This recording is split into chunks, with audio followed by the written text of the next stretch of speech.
There are many PS1 games. What is the most obscure PS1 game? I don't know. There's no particular order or grouping to these games. This is just an excuse to get me playing some PS1 games I've had in mind, since before I could read Japanese. Now I can read Japanese, thus I play.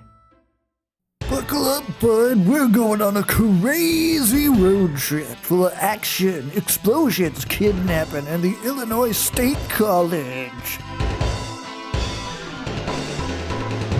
Coming to us from Shangri-La, purveyors of, Shinshikote.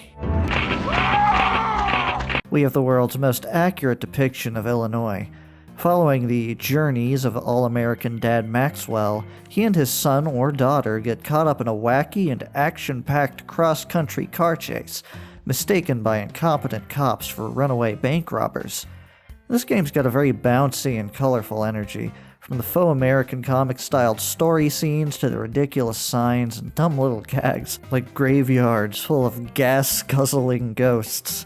The bounciness extends to the vehicle handling. Once you build up a good bit of speed, it gets tough to keep the truck from flipping over. Thankfully, this is a problem that can be corrected through the power of the Max Punch! You can also hop into cars dotting the map if you're running low on gas or vehicle health and need to get the cops off your tail. Despite the American setting, the only English words here are shit, goddamn, and Jesus! The missions require some pretty specific directions to be cleared, so this presents problems for those unable to read. For instance, you can't clear the first mission until you cause enough chaos to lure all the police cars away from the police barrier, something you wouldn't assume is the goal if you couldn't read the game telling you to do it. There's also the second mission, where you must drive across a highly realistic recreation of the College of Illinois, stealing these things? The last one is placed inside a parking lot at the upper left, but breaking in requires you to bust up the monitoring devices next to this transformer. Not a thing you'd quite intuit. Heck, I had trouble even with the game telling me because it was really hard to find the transformer itself. Still, the game's absurd energy keeps the motor running. Right after that, you get chased by an absolute horde of cops right into a goddamn military training ground, littered with active mines, tornadoes, and SAM launchers out for poor Max's blood, with only one way out: stealing military explosives to blow away a pile of rocks and open up the passage out. Truly a picture-perfect representation of life in Illinois. Alas, there's one big problem with Buckle Up, and it is that the last boss is some of the least fun I've ever had in a driving game.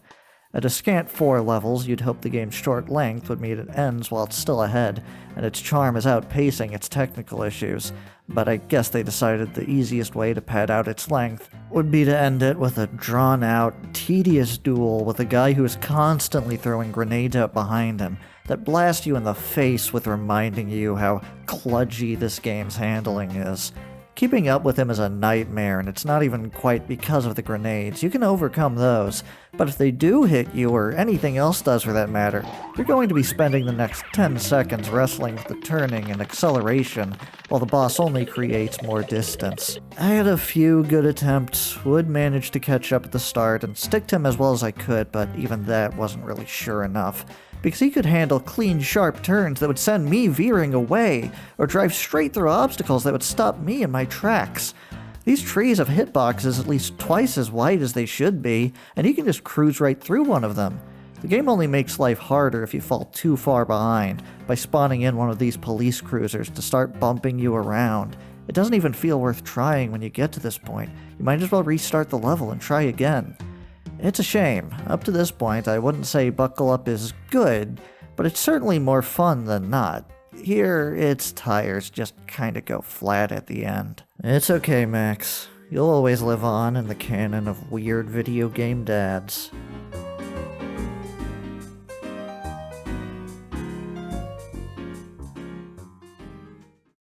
The PS1 sure wasn't hurting for roguelikes. If you wanted a game in the mystery dungeon style, you've got about 4 or 5 different options to pick from. So what does Bardysh Residents of Chromeford do to stand out from the crowd? To be honest, I couldn't tell you on a mechanical level. I'm not familiar enough with the genre to say if this is that good or bad of one. The most of my experience was clearing the first dungeon of Chocobo's Mystery Dungeon, and a quarter-finished playthrough of the Wii remake of Baroque, and a tragically unfortunate run of Fox Junction.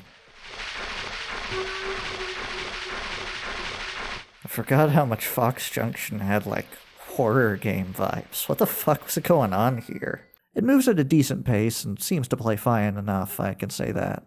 Now, like Buckle Up, Bardish's appeal comes more from its distinct personality. Like many in the genre, Bardysh has a decently big little town to navigate between dungeon dives. A colorful, chunky little place rendered in some outstandingly dated and low-quality 3D pre-rendering, conveyed with strange and discordant fixed camera angles that never quite line up with the character sprites inhabiting them. It's almost sorta ancient Roman-esque, albeit never as genuinely busted as that game. Especially throwing in some of the more anachronistic and Saga Frontier-esque visual choices, like the 3-floor supermarket set up like a modern storefront, complete with a regular-ass elevator and weirdly emotive vending machines. It all creates this sense of charming, irreverent crudeness. Backing it up is the game's equally irreverent sense of humor. Bardysh features a small but lovingly illustrated cast of characters. All the important ones get portraits with a wide array of over-the-top expressions, all courtesy of Shining Force 2 character designer Fumio Ida. Whether it's your hot-headed adventurer buddy Rush Lambert, practicing his super killer techniques in the front hall of the inn, the eccentric heart of the Adventurers Guild who carries around a dangerous teleportation device and will go from giving you genuine advice to laughing maniacally and rambling at you about his love of pepperoncini, and the local masked man of mystery, Mystery Mask. The game encourages you to go out of your way to interact with its characters, giving them unique dialogue that cycles day by day and, more critically, attaching requests to certain characters, asking you to acquire items from dungeons in order to advance their quest lines.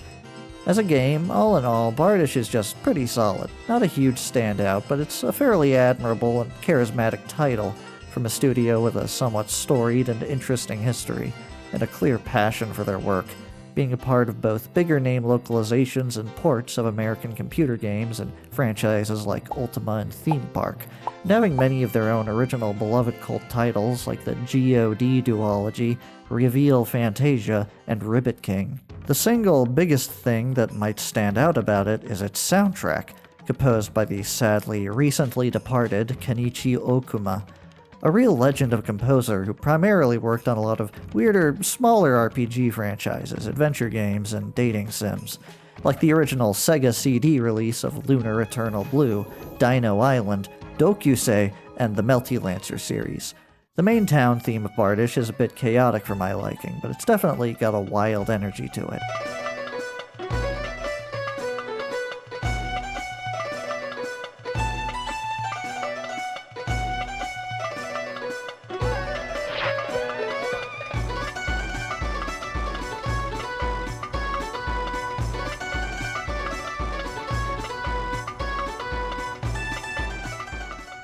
And the chapel theme is just a legit jam.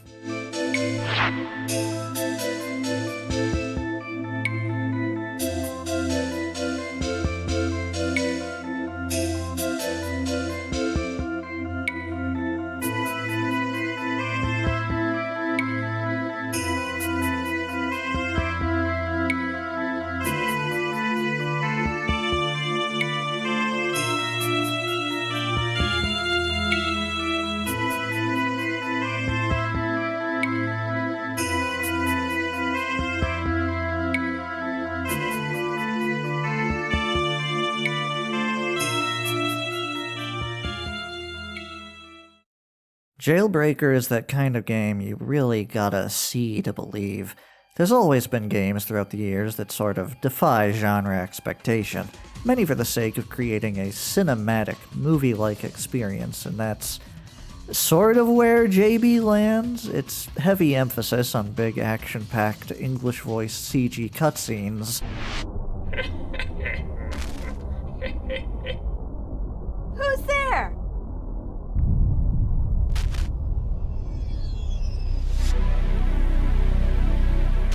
Welcome to Dynamo. Sure, number 4. Very interestingly voiced CG cutscenes. Oh! You'll regret that. Hi, baby. You're not so special, Shura. I thought you were better than that.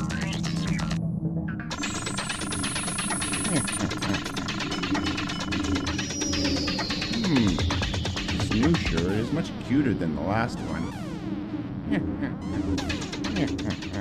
With a very unique sense for character design, belies a game that plays more in a mix of first-person 3D exploration and light stealth mechanics. Don't get it twisted, the cutscenes may be voiced in English, certainly are voiced in English, but it's a text-heavy game, and you need to do a lot of reading to follow what's going on in the general plot, and what it wants of you to actually progress. Most of the dialogue is text, and aside from the continuous recurring phrase, "escape or die," everyone keeps saying at us, it's all purely Japanese. Well, okay, the name of the organization our protagonist keeps getting told she belongs to is BATS, but, well, there's probably meant to be something about it being a homonym with the Japanese word for punishment or whatever. I'm sure it's that kind of twist. Of course, as for the actual story, you take control of a mysterious woman, seemingly a jewel thief of some kind judging by the opening, but after getting hauled into jail, she's ended up with amnesia, and everyone keeps telling her she's an agent named Shura of the self-proclaimed resistance organization BATS, who oppose the totalitarian world government of Gabbana and fight to preserve the wisdom and instincts of mankind. They press on her the importance of her mission, to rescue their org's Generalissimo, Nisnas. As freedom fighter-esque as they claim to be, Shura is pretty quickly struck by how they seem to conduct more like a cult than anything else. Other people, less close-knit with the group, call her Shura number 4, and allude to the prior existence of other Shuras, and as Shura wanders the halls of the maximum security prison Dynamo, she catches glimpses of a mysterious young girl, while also being taunted on video screens by the prison's sadistic seeming warden, Dolly, who seemingly takes pleasure in letting prisoners roam free to try and escape, just so he can watch them be hunted down by their unmanned maximum security killer guard drones. It's a lot to take in all at once, not helped by Shura following the pretty basic amnesic protagonist pattern of just sort of wandering around, following other people's directions, and not doing much of her own volition. Still, the game's got enough of a vibe to make the journey through its dark, murky halls feel pretty engaging. The models are low quality, to say the least, but combined with all the other oddities of the game's presentation and its genuinely pretty well-composed and stylistically distinct soundtrack, as well as its odd and oddly conveyed story, it lends the game a somewhat entrancing quality that keeps you playing just to move forward and see what kind of weird character you'll meet or what weird scene will happen next. Qualities of the best sorts of weird adventure games, from Hell Knight to Juggernaut. And I guess Hell Knight would be the best comparison for how most of Jailbreaker actually plays. Not as a charitable comparison, though. While the halls of Jailbreaker have a bit of an atmosphere, aided by the sound design letting you hear the whirring and stomping of the automatons echoing throughout them. The game is mired by some unfortunate design and technical issues. There's more enemies to keep in mind than Hell Knight's singular chaser, and while they're not as dogged in their pursuit, they sure can be annoying to navigate around. Guards seem to have 3 states: patrolling, investigating, and pursuing. Patrolling is their default state and what they'll do if you're not within their line of sight. If you are within LOS and close enough for them to see you, they'll start towards your direction. Once they get close enough, they get alerted, and you've got a limited amount of time to create distance before, BAM, you're dead. If they touch you for more than a second, it skips the meter entirely and kills you then and there. This can get pretty harrowing, but not for good reasons. It's common enough for the game to place you directly in front of a guard when entering an area, and it's just as likely for that guard to then spot you and beeline right your way. In this sort of situation, your only real option is to try and run past them, while you've still got maybe a bit of an opening. But that's not sure to work thanks to Jailbreaker's odd collision detection. It seems to run with the common janky first-person 3D adventure game rule of Shura being quite a bit fatter than she looks, so getting stuck in corners is a frequent occurrence. Not helping this is the game's movement itself being weird.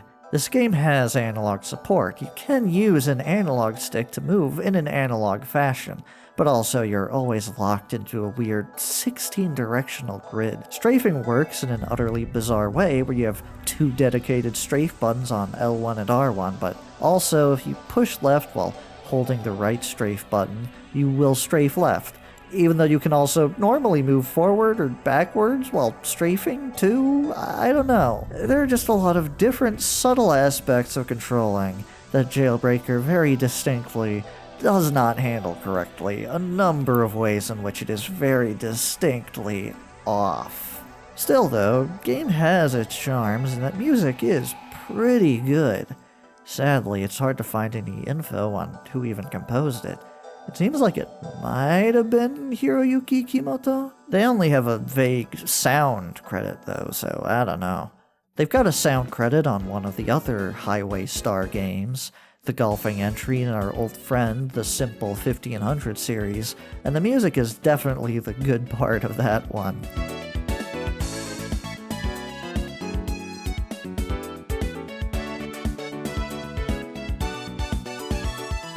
Anyway, Jailbreaker is just an odd little duck. Kinda curious to play through the whole of it at some point, honestly. It is, if nothing else, intriguing. Next on our list of dungeon crawlers, and as far as I can tell, one of the cheapest and least known ones on the platform, Treasure Gear, the singular PlayStation release brought to us by the aggressors of Dark Kombat themselves, 80K. Or not, this actually seems to be made by a studio called Mirai Soft.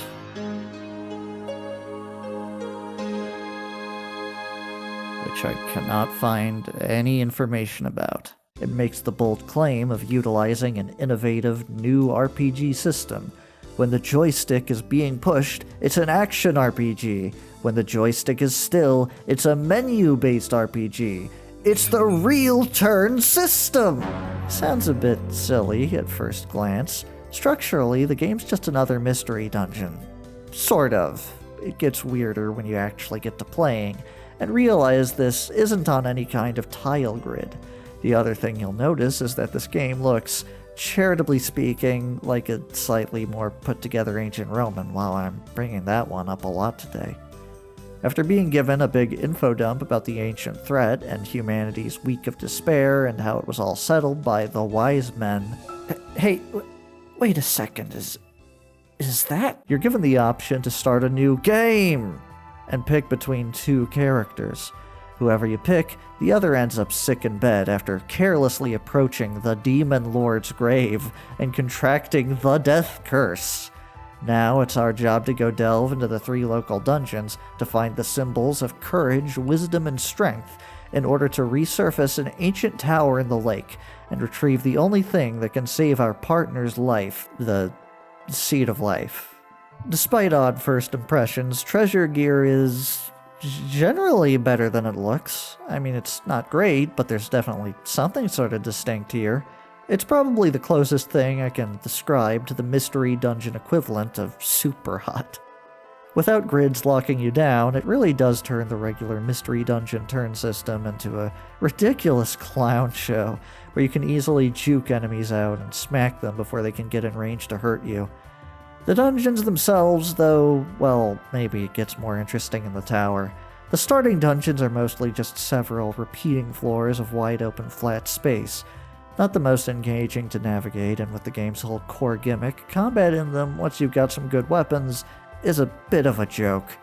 There's job changing, each symbol you acquire unlocks 3 new jobs to play with, but I honestly wasn't really engaged enough with the gameplay to spend much time experimenting with any that I got. At least the game's enough of a weird mystery dungeon-like to have meat buttons. We all love meat buttons.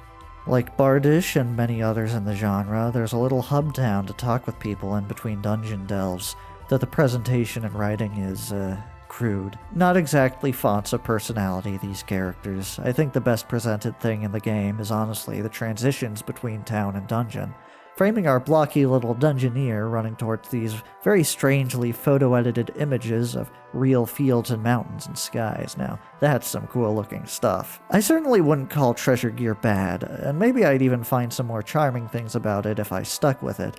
After all, it's got dumb fun stuff like an item rename feature that doesn't require any special items to utilize and applies to every single instance of the item you rename, which led to me accidentally changing all iron swords in the world to be called barrels. But unfortunately, this game's got one critical issue with music looping, and by that I mean, the music doesn't loop. And it drives me insane, so I don't think I will.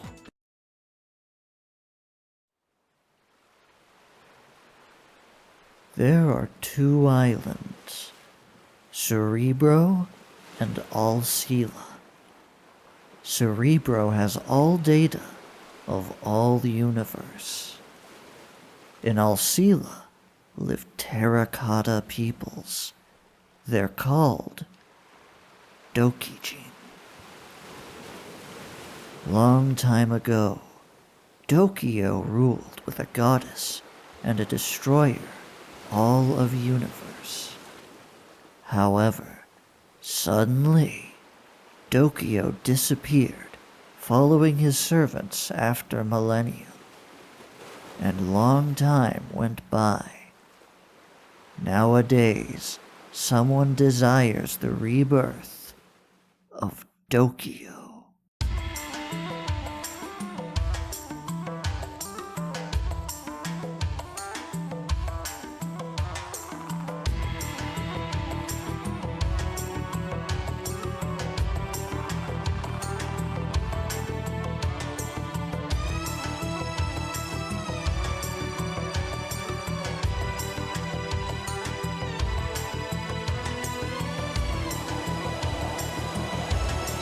Very early PlayStation release in 1995, Doki Oki sees you playing as yourself. The game opens presenting you with these odd-looking goggles and asking, in a very thick Kansai dialect, "Howdy, stranger!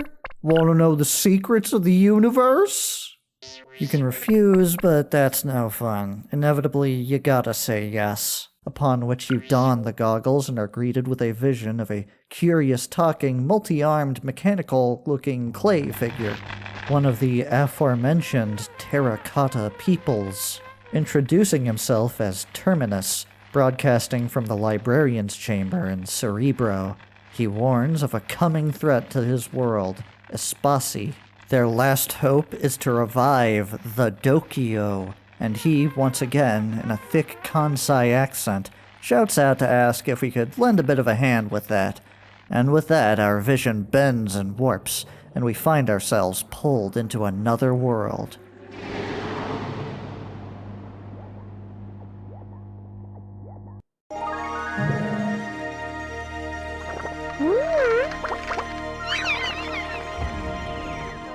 Upon arrival, we land in a little workshop, greeted by this little dude who asks if we're the person Terminus summoned, prompting us to enter our name in and then introducing himself as Chemapon, the head librarian's aide. Apparently, we were summoned in from the data pot of what they call the world of Unival, which has ominously gone missing. If we can't find Unival's pot, things will get a bit screwy there, so that's become a bit of a present emergency for these guys. After this, he hands the reins over to us, to ask whichever questions we need answered, introducing what is essentially the core mechanic of Doki Oki.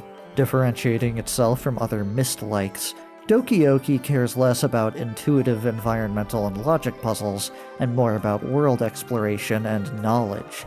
About half of the game is spent exploring the floating island of Cerebro, and the other half is spent talking with its denizens, the Dokijin.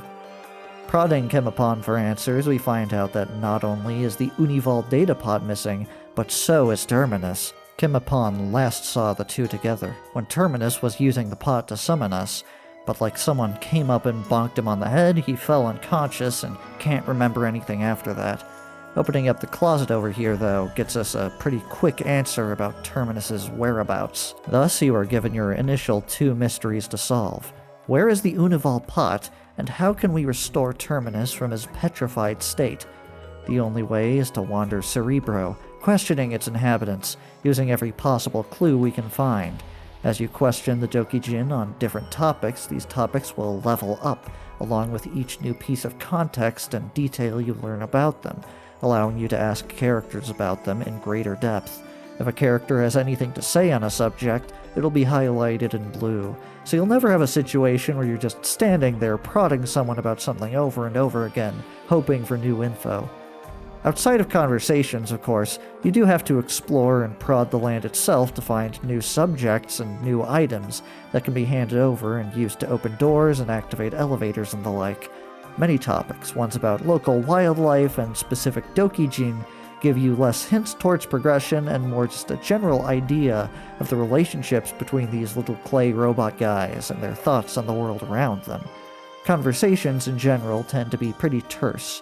You don't often get extended dialogue, just short single-paragraph responses to topics you question them about, with much of the characterization for each Dokijin coming from the specific mannerisms which they respond with and how they feel about their fellow Dokijin.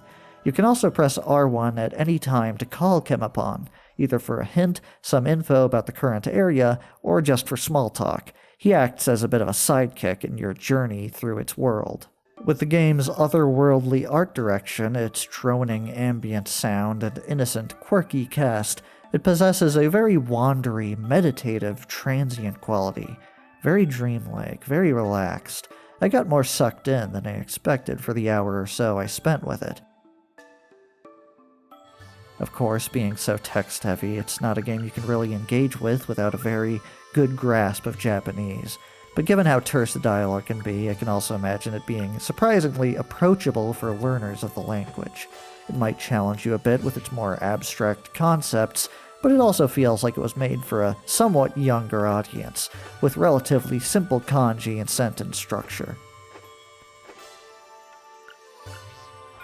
If I have one complaint about Doki Oki, it's that moving around it can take a while. There's a short animation associated with every movement, and some pauses when switching between music tracks. I'd be happy if the game could get some kind of re-release on modern platforms to remedy these problems, but sadly I'm going to guess the original codes and assets are long gone by now, let alone interest. Here's hoping the game can at least get a translation at some point, and more people can enjoy hanging out with these funny little clay terracotta droid guys.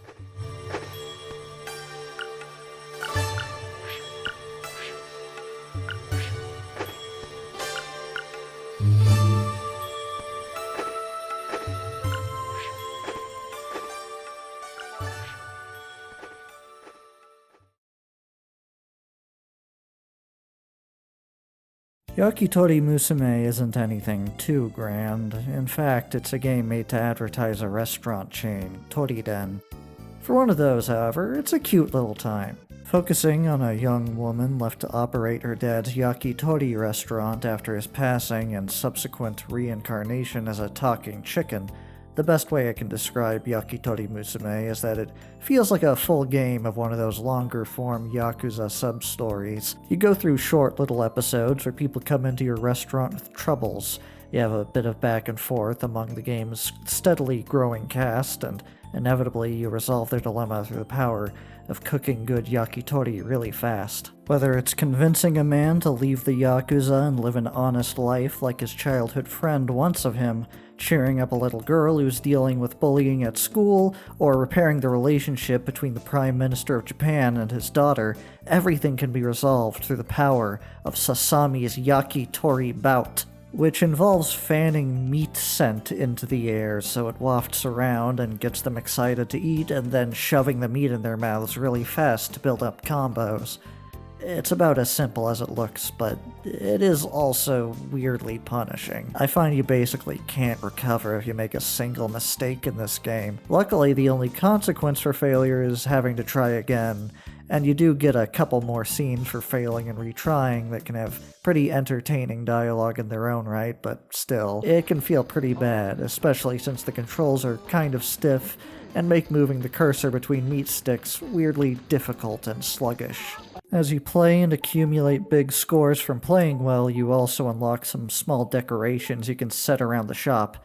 No big customization since it's a budget game after all, and the shop itself is just a pre-rendered screen between levels, but it's cute enough.